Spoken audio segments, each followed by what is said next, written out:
Welcome back to the Explainer. Today, we're doing something really fun. We're going to completely demystify modern computing and pull back the curtain on those devices we literally use every single day. I'm so excited to take you on a journey right into the heart of the machines that power our world. So let's just dive right into it with a fundamental question. What actually happens inside that black box when you tap your screen? I mean, think about how many times a day you just absent-mindedly poke at a piece of glowing glass.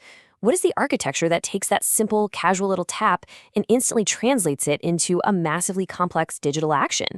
Well, our core philosophy for today is pretty simple. We need to shift our mindset. We have to stop looking at computers as some kind of unexplainable, mystical magic and start understanding them for what they really are. Beautifully structured, logical, universal blueprints. Because trust me, once you can visualize that underlying structure, absolutely everything, from a smartwatch to a massive supercomputer, suddenly makes perfect sense. All right, section 1, the foundation. Let's actually build this machine from the ground up. To really ground this foundation, let's use something we're all incredibly familiar with, right? A book. If a computer were a book, the hardware, the physical monitor, the keyboard, those heavy circuit boards, that's the paper and the ink. But the software, those invisible programs actually processing the data inside, that's the story written on the pages. And here's the crucial takeaway. Hardware is utterly, completely useless without the instructions provided by software. It creates this perfect fundamental duality. Just like a heavily bound book with blank pages doesn't actually tell a story, physical hardware is completely inert until software comes along and acts as the words that make the whole shebang useful. So how exactly does this blueprint connect to our physical world? Well, our real physical world is analog. Data like sound, motion, temperature, these are smooth, continuous waves with basically infinite values. But computers cannot read smooth waves. No way. So we use analog to digital converters, or ADCs, to act as a bridge. They translate that continuous, messy, real-world data into something a strict, logical machine can actually digest. This bridge basically takes our totally unpredictable real world and forces it into a strict binary format, zeros and ones. This digital data exists in a base 2 format, which is characterized by discrete, discontinuous steps. It literally chops that smooth, flowing, real-world wave into sharp, definitive blocks. That way, the computer can process it without any ambiguity whatsoever.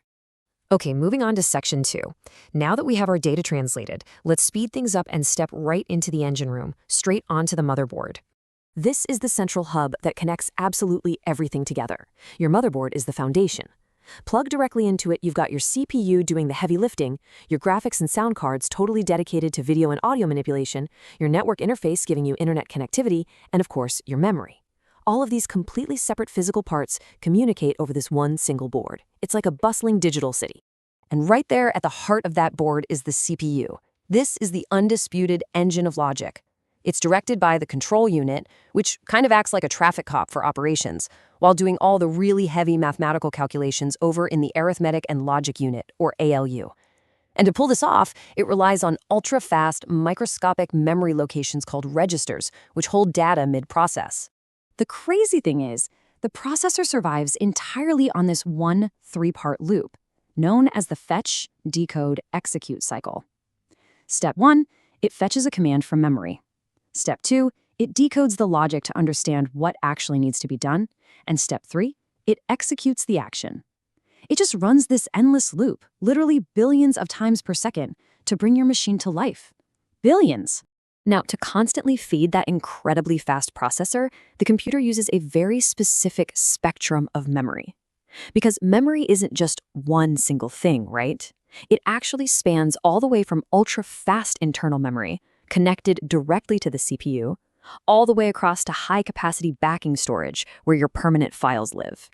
So the real kicker here is the trade-off. You have expensive, temporary internal memory, like RAM, that gives the CPU extremely fast, direct access to the exact data it needs right this second. But because it's costly and volatile, you pair it with massively larger, way cheaper backing storage, like your HDDs or SSDs, to permanently hold all your files. This is exactly why your phone can store tens of thousands of photos, but still absolutely needs a good chunk of RAM to run a high-end mobile game smoothly. All right, section 3, the mind and translation. Let's step away from the physical engine and layer on the software ecosystem. Try visualizing this as a sphere of dependencies. Layer 1, the physical hardware, is your solid core, but as we know, it's useless on its own. It gets wrapped by Layer 2, system software, like your operating system and device drivers, which actually manage the hardware. And that creates a stable platform for Layer 3, the application software. These are the user-facing tools, your word processors, your apps, your video editors. We interact with the outer layer, and that intent just trickles all the way down to the core.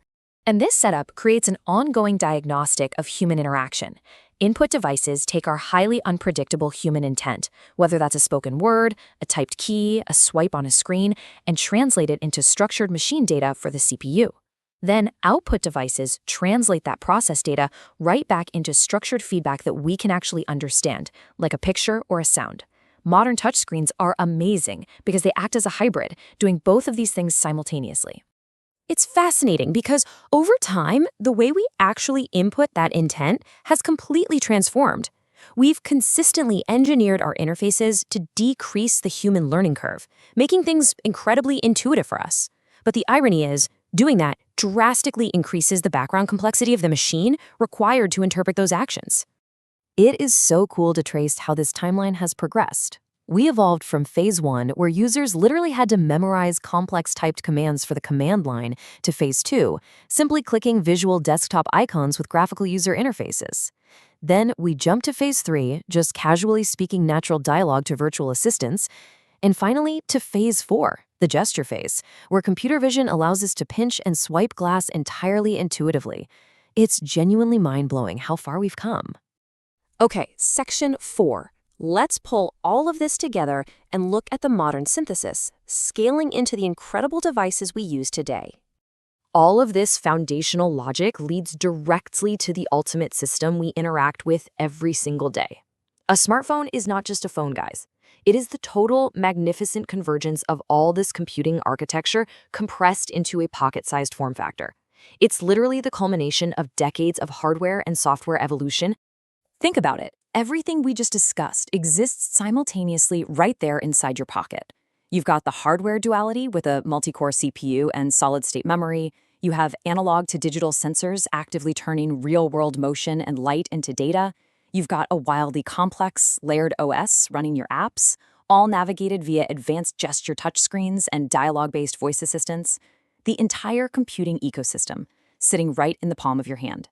And looking ahead, this same architecture scales up from our baseline physical reality straight into the extended reality, or XR, spectrum.